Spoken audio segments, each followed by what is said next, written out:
sa mga nagbabalak mag-ibang bansa, huwag kayong may-expect na ang buhay dito ay madali.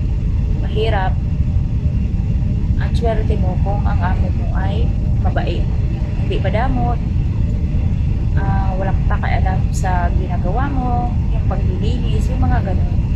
Kasi napaka-awkward guys, or hindi ka komportable kung ang amo mo ay bawat kilos mo ay binabantayan.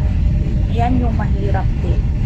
Dahil bukod sa namimiss mo yung pamilya, bukod sa makikisama ka sa kultura nila, sa amo mo, sa mga bata, lalo na kung may alaga ka. Tapos maninibago ka sa oras ng tulog, sa trabaho, sa pagkain. Dito guys, sa 5 taon ko sa Saudi, marami akong nararanasan na amo. May amo na bilang yung pagkain, bilang yung pinambili ng mga prutas, yung gano'n. Yung itlog, binibilang, yung tinapay, may araw na kailan maubos, yung gano'n. Marami akong naranasan din sa unang abroad ko dito sa ibang bansa. Kasi hindi lahat talaga dito ay swerte ka. Hindi lahat na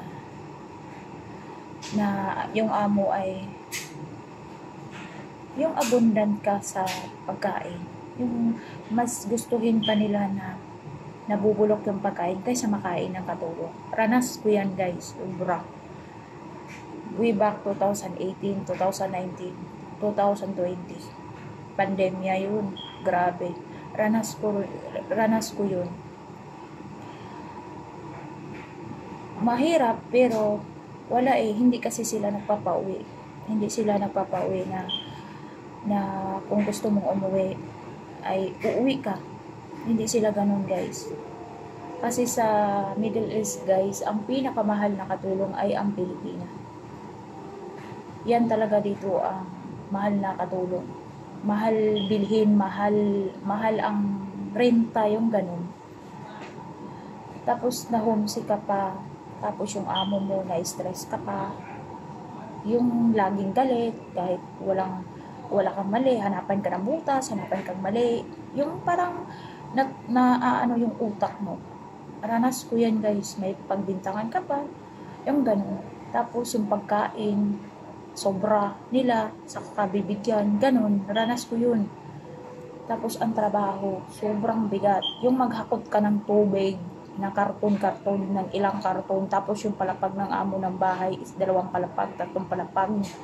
Or kahit na first floor lang, hakutin mo yung 20 perasong karton. Ang hirap nun. Ranas ko yun. Yung maghakot ka ng tangki ng gas na malaki, na 8-5, kasi nakastock yun. Grabe. Sobrang hirap guys. Hindi po lahat talaga swerte. Kaya yung mga nagbabalak na mag-abroad, pag-isipan yun ang maigi. Hindi naman sa pananakot, pero yun ang realidad dito kahit saan kayo magtanong. Swerte mo talaga kung ang amo mo ay inaalala yung kalusugan mo, inaalala yung pakiramdam mo, yung ganun, nag-aalala sa'yo. Pag wala tayong choice kundi magtiis, tapusin ang kontrata, yung ganun.